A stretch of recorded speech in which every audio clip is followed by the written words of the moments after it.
ఇక్కడ ద్వైతంలో మనకంటే భిన్నుడు అని చెప్పేటటువంటి వాళ్ళు ఎవరైతే ఉంటారో ఆ సిద్ధాంతం ఏదైతే ఉందో అందులో భక్తి అనేది లేనే లేదు అని అనట్లేదు. అందులోనూ భక్తి ఉండనే ఉంది, ఆ భక్తికి ఒక స్థానం ఉండనే ఉంది, విశేషంగా అది ఉండనే ఉంది.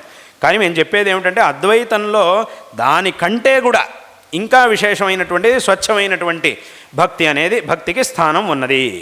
అందుకే శంకరాచార్యుల వారు తమ యొక్క భాష్యాల్లో గ్రంథాల్లో ఎంతో విస్తారంగా అద్వైతాన్ని చెప్పినా కూడా భక్తిని కూడా చెప్పారు. రెండింటినీ చెప్పింది శంకరాచార్యుల వారిగా. ఒకవైపు అద్వైతాన్ని గురించి కూడా చెప్పారు. ఒకవేళ అద్వైతంలో భక్తికి స్థానమే లేదు అని చెప్పేట్టయితే అప్పుడు శంకరాచార్యుల వారు భజగోవిందం భజగోవిందం ఎందుకు చెప్పారు? ఇంకా రకరకాలుగా చాలా చోట్ల భక్తి గురించి శంకరాచార్యుల వారు ఎంతో గొప్పగా చెప్పారు. భక్తి కిన్న కరోత్యహో వనచరో భక్తావతం సాయతే అని అంటారు ఒక మాట. దీని అర్థం ఏమిటి? ఈ భక్తి ఉంటే ఏది సాధ్యం కాదు, అన్నీ కూడా సాధ్యం అవుతాయి.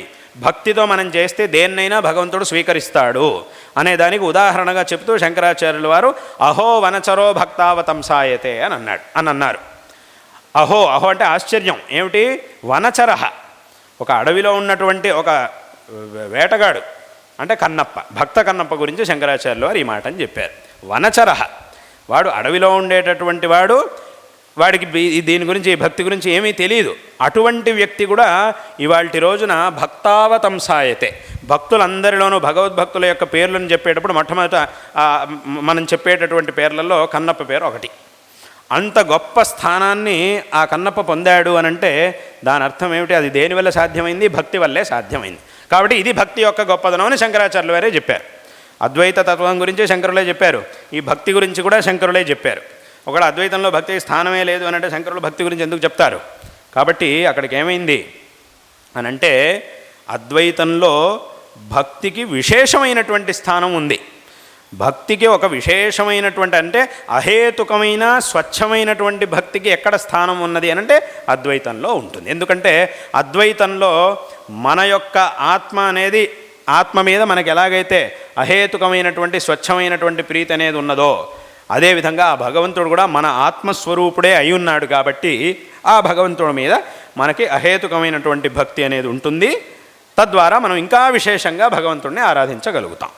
అదే వేరే భగవంతుడు మనకంటే భిన్నం అనేటటువంటి ఇది కనుక భావన కనుక ఉంటే అప్పుడు ఏమవుతుంది అని అంటే అక్కడ భక్తికి స్థానం ఉంది, లేదనట్లేదు. కానీ అది దేనివల్ల వచ్చింది అని అంటే మన యొక్క ఆత్మ మీద మనకు ఉండేటటువంటి భక్తి ద్వారా వచ్చాయి. ఎలాగైతే ఇంకో వ్యక్తుల మీద మనం ఎలాగైతే ప్రేమను చూపిస్తామో అలా ప్రేమను చూపించినట్టు మాత్రమే భగవంతుడి మీద అలా ప్రేమను చూపించినట్టు మాత్రమే అవుతుందే తప్ప స్వచ్ఛమైనటువంటి ప్రీతిని చూపించినట్టు అవ్వదు. కాబట్టి అటువంటి గొప్ప భక్తికి స్థానం అనేది ఎక్కడుంది అని అంటే అద్వైతంలోనే ఉండేది.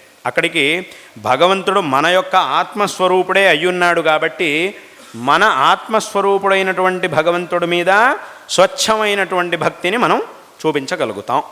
అదేవిధంగా ఆ ఆత్మస్వరూపుడే అయినప్పటికీ ఒక మాయ వల్ల, అంటే మాయ అనేది అదే ఉపాధి అని అంటారు దాని శాస్త్రంలో, ఆ మాయ వల్ల కొంత భిన్నంగా ఆ భగవంతుడు మనకి ఆ భగవంతుడికి మధ్యలో ఒక భేదం అనేది కల్పితంగా వచ్చింది. కాబట్టి భగవంతుడు వేరు నేను వేరు అనేటటువంటి వ్యవహారం కూడా ఉంది.